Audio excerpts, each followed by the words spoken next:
दूसरा दृश्य।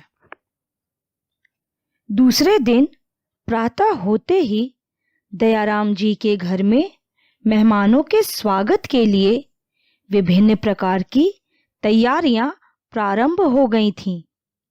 घर की सारी चीजें झाड़ पोंछ कर यथास्थान लगा दी गई थीं। एक मध्यम श्रेणी के व्यक्ति की हैसियत के अनुसार बैठक को विशेष रूप से सुसज्जित किया गया। घर में विभिन्न प्रकार के व्यंजन बनाए गए थे। अनेक प्रकार की मिठाइयां बाजार से मंगाई गई थीं। सबकी नजरें दरवाजे पर लगी थी कि कब मेहमान आए। मेहमानों का बेताबी से इंतजार था। मीनू की मां को पूरी आशा थी कि इस बार मीनू का रिश्ता हो जाएगा। भगवान से न जाने कितनी मनौतियां मां ने मांगी थीं। कुछ क्षण बाद घंटी बजी। रोहित शीघ्र ही दरवाजा खोलने के लिए बढ़ा। मेहमानों का शानदार स्वागत किया गया। मीनू को देखने के लिए अमित, उसके पिता मायाराम जी, माताजी व छोटी बहन मधु आए थे। उनके आतिथ्य में किसी प्रकार की कमी नहीं छोड़ी गई थी।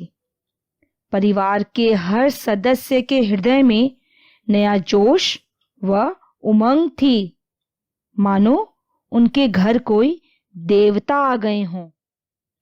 कुछ क्षण बाद हाथ में सौंफ, इलायची लिए मीनू ने कमरे में प्रवेश किया। सांवले रंग पर गुलाबी साड़ी पहने हुए वह बहुत सुंदर लग रही थी। लाज शर्म से दबी मीनू कुछ समय तक नीचा मुंह किए चुपचाप बैठी रही। कुछ समय बाद अमित ने मीनू से बातें करनी प्रारंभ की। मीनू, तुम्हारा एमए का रिजल्ट आ गया है? मीनू ने सहज भाव से उत्तर दिया। जी, प्रथम श्रेणी में पास किया है। वेरी गुड, कहकर अमित के चेहरे पर प्रसन्नता के भाव उभर गए। तुम्हें घर के किन किन कार्यों में रुचि है? अमित ने दूसरा प्रश्न किया। जी, सिलाई, बुनाई, कटाई, खाना बनाना, पेंटिंग आदि सभी कर लेती हूँ। क्या तुम संयुक्त परिवार में मेरे माता पिता व बहन के साथ रहना पसंद करोगी? जी, कहकर मीनू ने अपनी गर्दन झुका ली।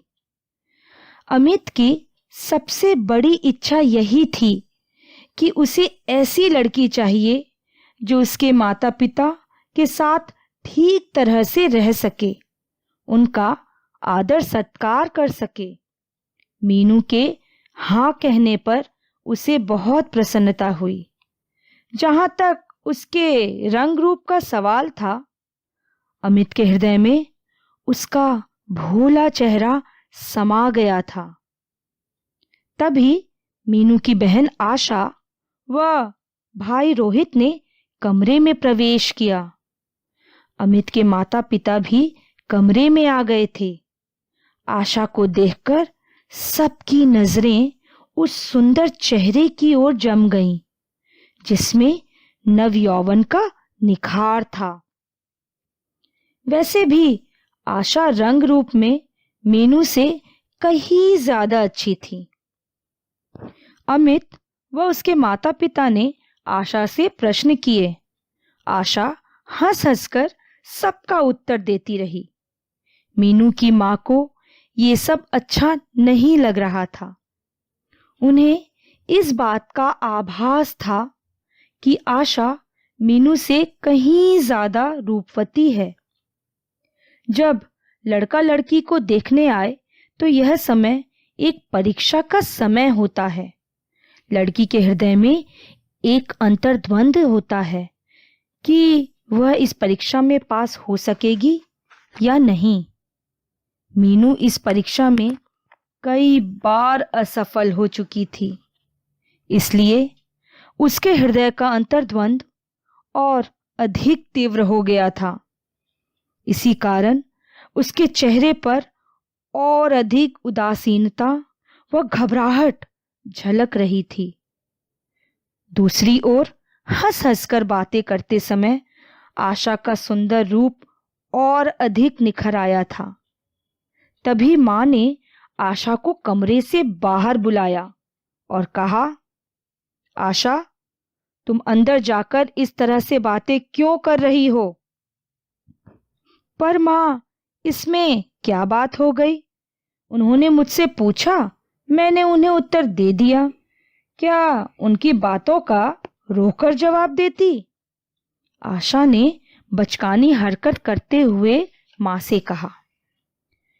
उसकी बचकानी हरकत को देखकर मां को क्रोध आ गया और गुस्से में बोली, तुम अंदर नहीं जाओगी, चुपचाप बैठ जाओ वहां पर। मां के कहने पर आशा दूसरे कमरे में चली गई, पर उसे यह समझ नहीं आ रहा था कि मां ने ऐसा क्यों किया। अंदर जाकर बात करने में क्या नुकसान है? मां उसे हंसने को क्यों मना कर रही है?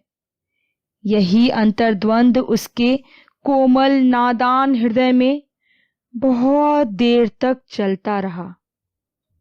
कुछ समय बाद सभी मेहमान जाने के लिए उठ खड़े हुए। मीनू के पिता दयाराम जी ने अमित के पिता से विनम्र निवेदन किया, भाई साहब, आपका क्या जवाब रहा? जी, घर जाकर विचार करेंगे, उसके बाद आपको पत्र लिखेंगे। यह कहकर उन्होंने वहां से विदा ली। उनके जाने के पश्चात दयाराम जी कुछ निढाल से होकर सोफे पर बैठ गए। तभी उनकी पत्नी भी वहां पास में ही आकर बैठ गई। कुछ क्षण तक वे उनके चेहरे को देखती रही। अपने पति के मन में उभरे भावों को वह अच्छी प्रकार से समझ रही थी। जब उनसे रहा न गया, तब वह बोल ही पड़ी, अजी, आपको क्या लगता है, मीनू का रिश्ता हो जाएगा यहां? अभी कुछ नहीं कहा जा सकता। वैसे अमित तो मीनू से काफी बातें कर रहा था। हाँ, हमारी मीनू देखने में अच्छी भी लग रही थी। उसकी बहन भी साथ में बैठी हुई थी, परंतु हमारी मीनू उससे कहीं ज्यादा सुंदर दिख रही थी। देखो मीनू की मां, अच्छा ही है यदि यहां रिश्ता हो जाए तो। वैसे जहां संजोग होता तो वहीं पर है। अब हमने तो सब ईश्वर के हाथों में सौंप दिया है। जो ईश्वर को मंजूर होगा वही होकर रहेगा। हाँ, ये तो आप ठीक कहते हो। इसी बीच मीनू भी अंदर कमरे में आशा के पास चली गई। मां के कहने पर आशा कुछ उदास हो गई थी, परंतु उसने मीनू को इस बात का आभास न होने दिया कि मां ने उसे डांटा है। आशा मीनू की प्रशंसा करते हुए बोली, दीदी, आज तो आप गुलाबी रंग की साड़ी में बहुत अच्छी लग रही हैं। चल हट, मजाक करती है। नहीं दीदी, मजाक नहीं, मैं सच कह रही हूं। अच्छा चल, तुझे तो अच्छी लगी, परंतु क्या पता क्या, जिन्हें पसंद आनी चाहिए उन्हें तो अवश्य ही पसंद आई होगी।